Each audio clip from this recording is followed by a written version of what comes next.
This is a redirect video for Jojo's Bizarre Adventure Season 3 or Part 4, whatever you go by. Episode 1 through 5, 5-episode reaction.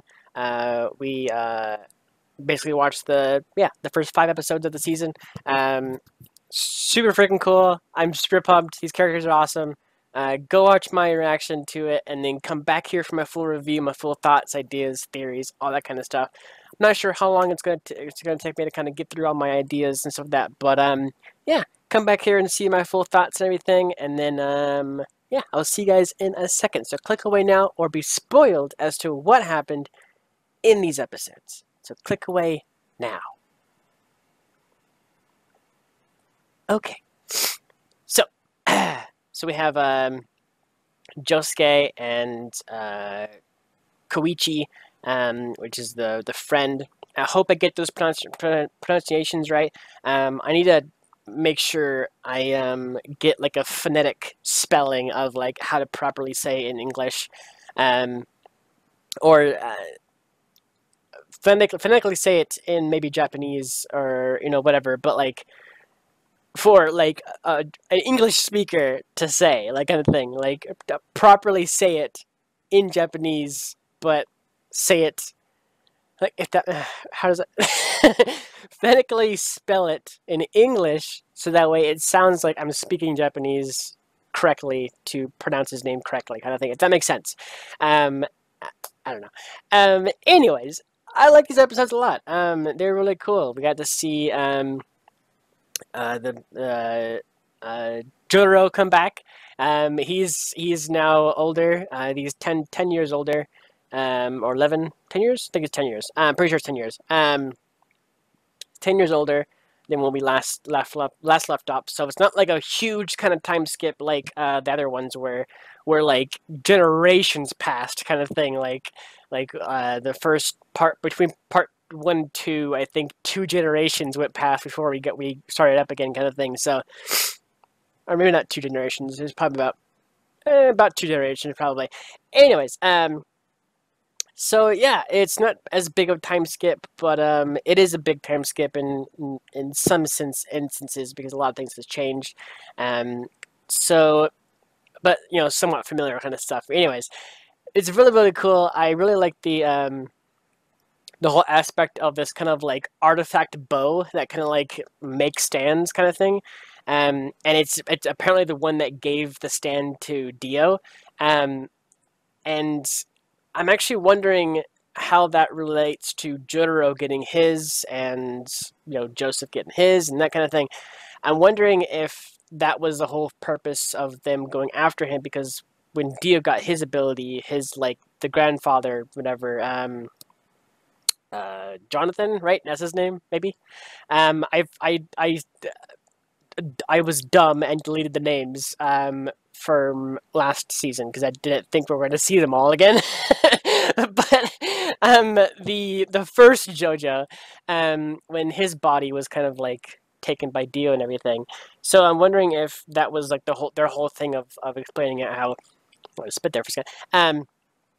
How since he got a stand, all his blood relatives kind of thing got stands as well. Well, except Molly, I guess. Molly never got a stand. I thought she got a stand, which a lot of people were actually liking the idea that I had, my theory or whatever for it.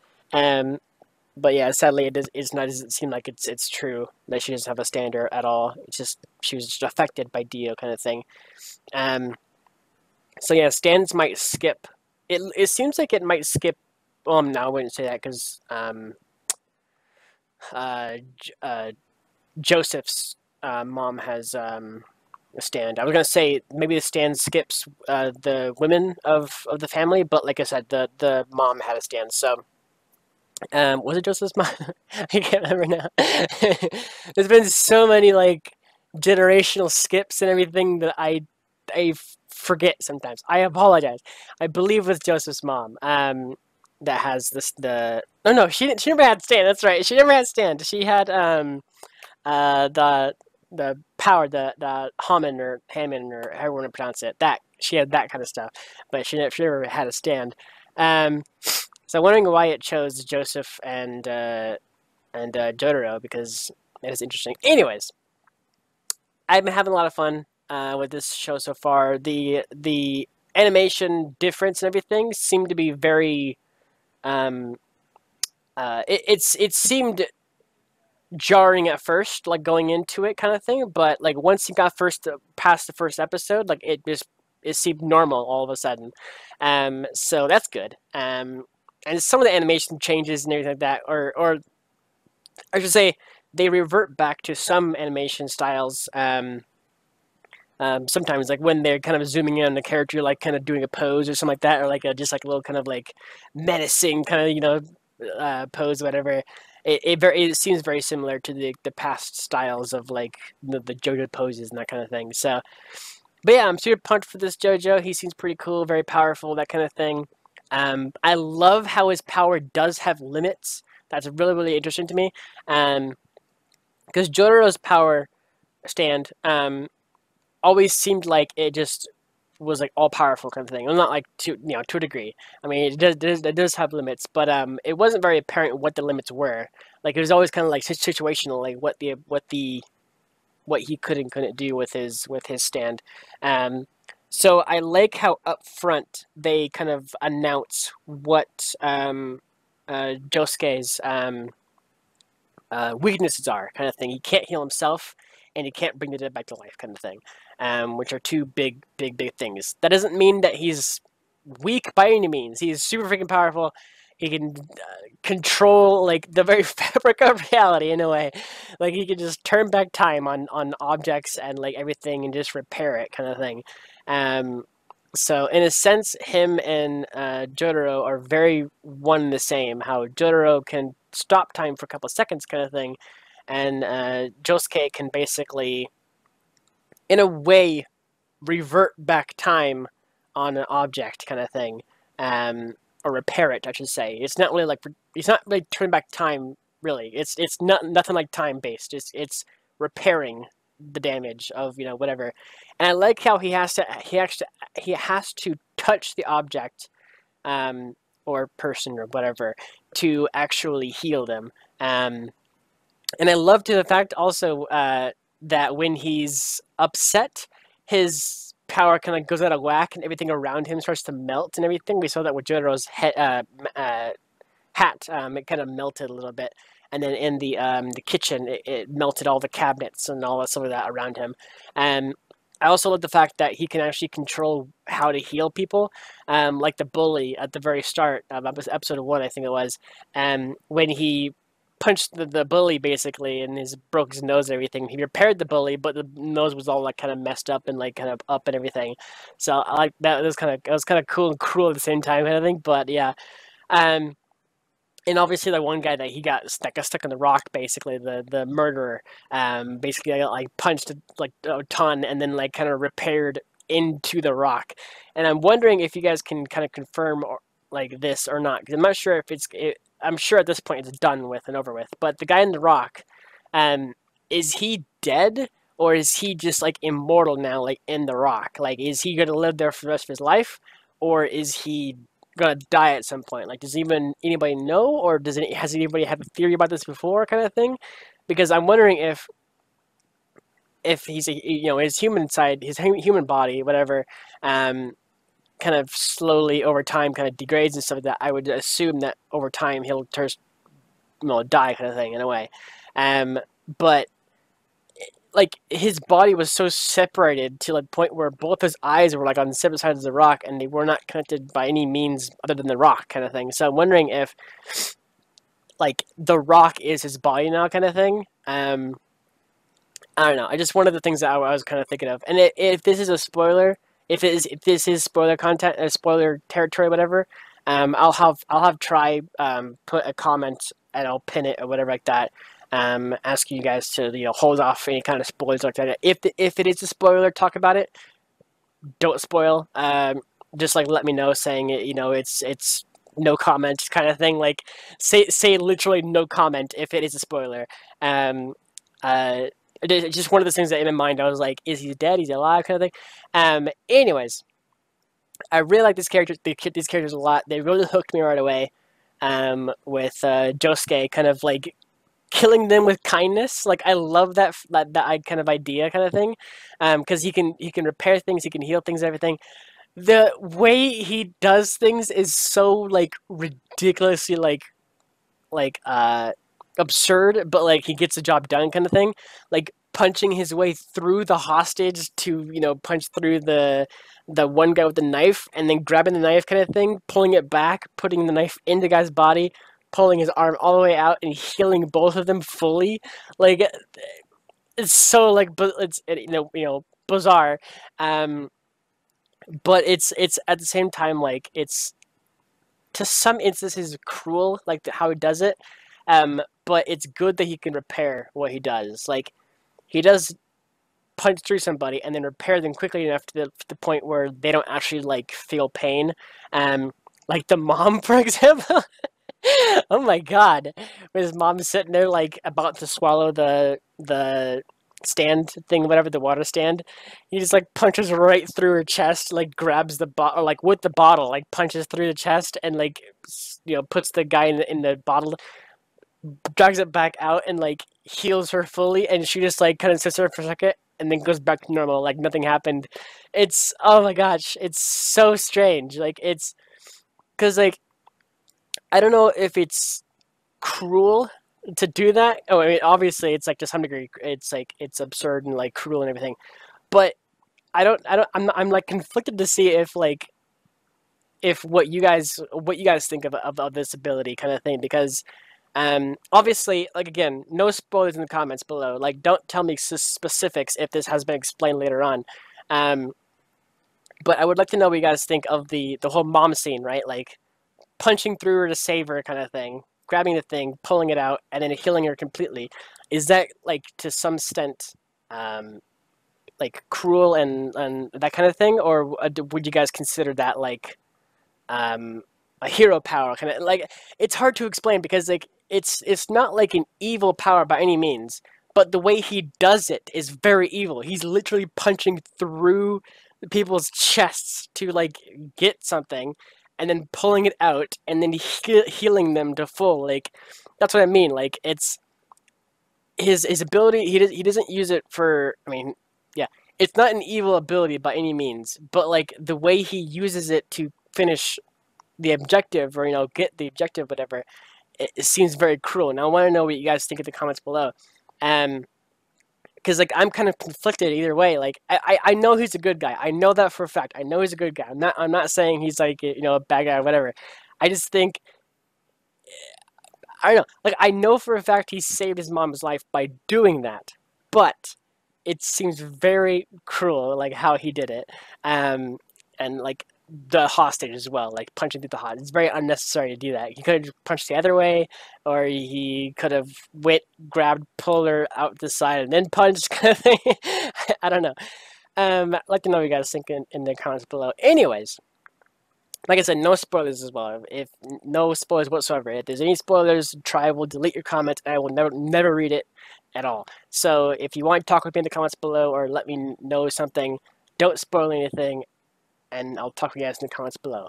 Anyways, fun group episodes. I really liked the brothers, Trillion and Billion. That's all I know what their names are. I know they said their names. They're the something brothers, but on their shoulders they had like the younger brother was Billion, and then the older brother with the bow and arrow, he had the Trillion thing on his arm. So I kind of refer to them as those, even though I know they had a name. Whatever. Billion's stand is pretty interesting. How he can kind of like swipe the air and like bring somebody to them, kind of thing. Like he's erasing the air, and it's making like sucking in the stuff to kind of like fill the void, kind of thing, of like the empty space. So it's very interesting how he does it, because like he punched the sign, and the sign like got rid of like half of the sign, kind of thing, and they actually changed the word, which is interesting. For English, that I don't think that would have ever worked. Well, depending on the word, actually, but I know for Japanese it's differently, because it's different because their order of the letters and everything, or the symbols, I should say. like are very important kind of thing of where they're placed and everything. So I know it's very different for Japanese, but like if that was an English word and he did that, it would have been a lot different, I would assume. But yeah, it's a very cool power. I really loved his brother's stand ability, Trillions, the guy with bow and arrow. His whole like military army kind of stand.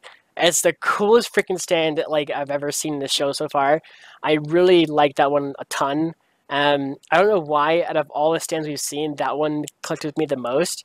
But that was a really cool stand. I really, really enjoyed that stand a lot. It was really cool to see a stand that had multiple bodies in a way. Like I know we've had stands, like I said in my reaction.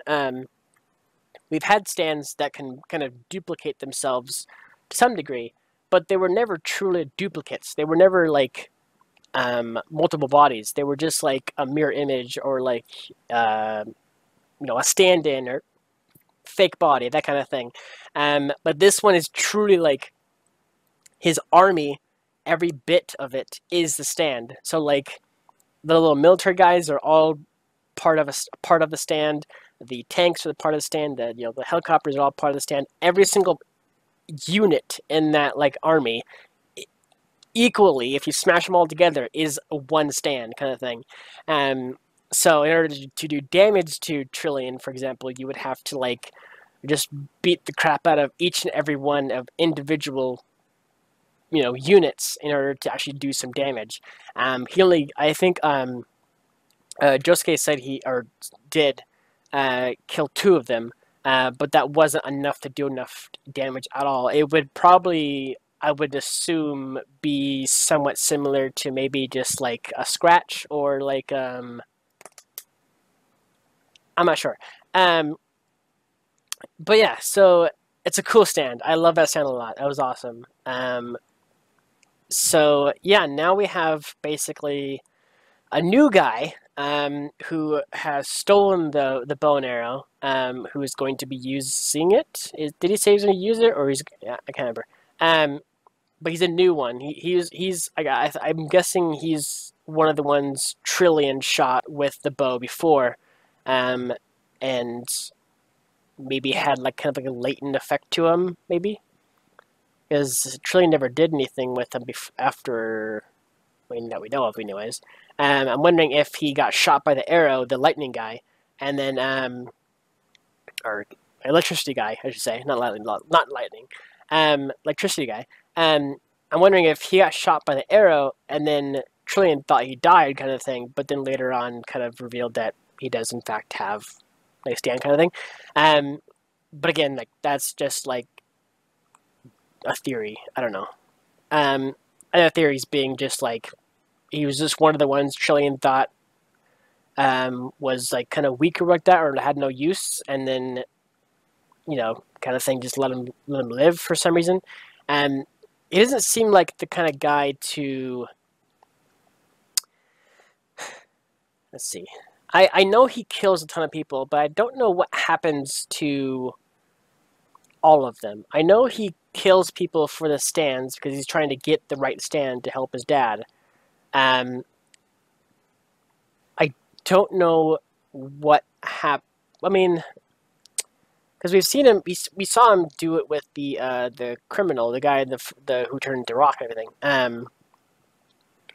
So he's alive. He left him alive. He shot him with an arrow and then left him to his own will, his own like being kind of thing. So I mean, it stands to reason that he just like lets them live afterwards if they're no use to him. So I don't know. Maybe this is one of the guys that he's kind of left alone, and then he just kind of got bored of something. I don't know. Anyways, I'm sure pumped to see what happens next. The bizarre adventure begins basically to find, I'm guessing, the cure to the dad, the frog dad or whatever we call it, who basically had a bulb in his head from Dio, and when Dio died, the bulb kind of just like mutated and everything and everything like that. I'm wondering if there are more people with the bulbs in their face that like are out there, and we'll see at some point, kind of thing. Because I doubt Dio has only one bulb out there in the world, kind of thing. We've seen multiple bulbs on people before in part 3 and everything, so stands to reason. We'll probably find some more, maybe. But yeah, I had a lot of fun with this these episodes so far. The season's awesome. I can't wait for more. So yeah, thank you guys so much for watching. Tune in next week for 4 episodes of more JoJo, part 4 and all that great stuff. And like I said, let me know down below what you guys thought of the stuff I said before. Again, no spoilers at all. If there is spoilers, it will be removed, and I won't even see it.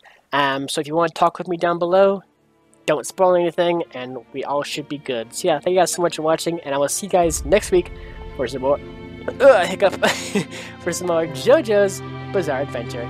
Take care, everybody.